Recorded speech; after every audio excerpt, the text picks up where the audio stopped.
and I think this is something that everyone deserves to hear about. I really am sorry I have to do this. It's just where we're at.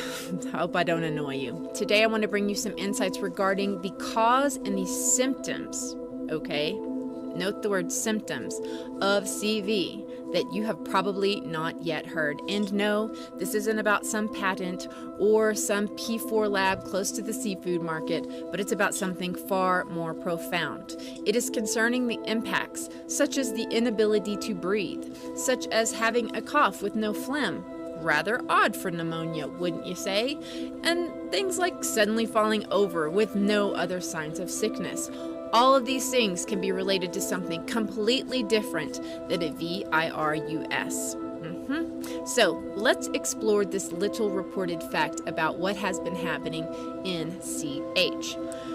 Did you know that this country went live with fully functional FIVEG? Here you can see the announcement from a Chinese website all the way back from 2018 in April that WUHAN, we all know that city by now, don't we, will be a pilot city. Here it says a large-scale FIVEG network engineering program will be piloted in Wuhan. It ends by saying by 2020, 5G network will cover every corner of the city and be available at an affordable price. So if I go to the link and copy it, and then if I go to Facebook to share it,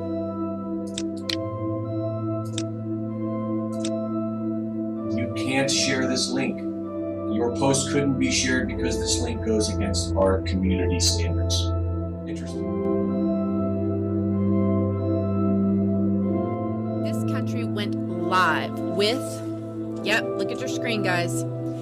It went live by fall 2019. Furthermore, their hospitals have been supercharged with this most of all, FIVEG or 60 gigahertz frequencies. Yes, here you can see Huawei, CH biggest telecom provider, is attempting to show their philanthropy by donating FIVEG equipment to that. Everybody heard about the hospital that went up in 6 days, right? Did you hear that they donated the equipment to it before they even were functioning? Oh, isn't that nice of them? There were tons of articles all over the internet I was able to find talking about the hospitals being completely set up with this frequency-bearing technology. Now, what does it do? For those of you who don't already know, in 2015, over 200 scientists from 41 different countries already communicated their alarm to the United Nations, to the UN, and to the WHO. By 2019, 26,000 scientists had signed the petition calling for a moratorium, an urgent and complete halt to the FIVEG rollout due to its having been proven, quote, harmful for humans and the environment. And in response, they got a big, fat nothing burger. And while the WHO has named that EMF contamination in occupational and residential areas can be a stress factor, they have done nothing and have no plans to encourage the public toward the eradication of these fields at all. So, FIVEG, specifically the 60 gigahertz frequency that is being used in CH right now, and by the way, which is slated to be released all across America, has very specific biological impacts that very few people realize, and some I've been able to piece together and will be presenting to you here in this video. How these impacts from this radiation can perfectly mimic the pandemic that everyone is up in arms about. While you will see truly viral, non-stop news feeds pushing out the fear, the virus coverage. And while it could be true, like I posted in my last video of leaked footage, that CH is underreporting these numbers, what they are not telling you, and they will not tell you, are legitimate reports on the road of exactly what symptoms these people are experiencing, because then you too can start to put it together. But also, you're not going to see any correlation of the timing of this outbreak to the release of the 60 gigahertz frequency. So we know that 60 gigahertz has been released all across China because, like America, they too have decided to make that specific millimeter wave unlicensed. Why does that matter? Just like the FCC allocated 2.4 gigahertz to be unlicensed, which is why all your Wi-Fi routers, your landline cordless phone, even your baby monitors are running on 2.4 gigahertz microwaves. Because the companies that make products that run on microwaves, they don't want to pay a separate license fee to use it. And so what people don't know is that the FCC didn't just randomly pick 2.4 gigahertz. In fact, it was selected by this entity right here. Look at your screen to see it because I'm not going to say it. Right, these guys were responsible for its selection. Do you know what other products they make?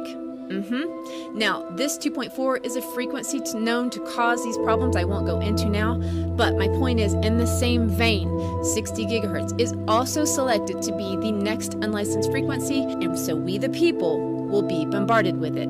That means to me, we need to know what it does. What does it do? Well, not surprisingly, that's also something you have to dig very deep for. So for just a second, can we just all ponder for a moment that every single one of us, by the time we were in junior high, learned and were tested on the work of Louis Pasteur, right? But none of us learned about Nikola Tesla in school, did we? No. Who is Nikola Tesla, you ask? You may know about good old Elon Musk and his car, but do you know who the actual Tesla was? Oh, only the inventor of the AC current. Yeah, that stuff coming out of the socket in your wall that powers everything in your house. He invented x-rays. He invented radio. Yes, he did, 4 years before Marconi. He invented the remote control. Let's just have a moment of silence for that invention alone. He invented the laser. He invented the electric motor. The list goes on and on. He was even responsible for bringing us wireless communication, which I feel pretty sure he would not be wanting to be used against us as it is all now. But considering he died alone, penniless, in a hotel room right before his work was confiscated, none of this is terribly surprising.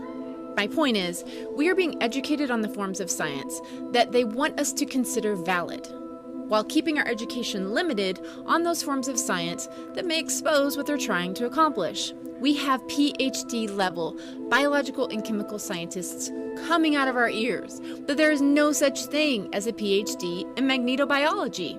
What's magnetobiology? Exactly.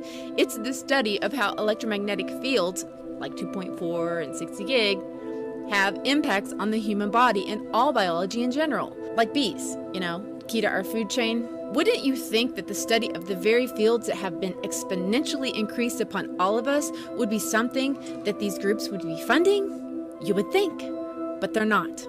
Anyway, I digress. So, the impacts of 60 gigahertz are not widely published information, but here's what I can tell you. And it's in part, ironically, from the promotional material of the big telecom companies themselves. Here it says, 60 gigahertz has a very distinct impact on none other than oxygen itself.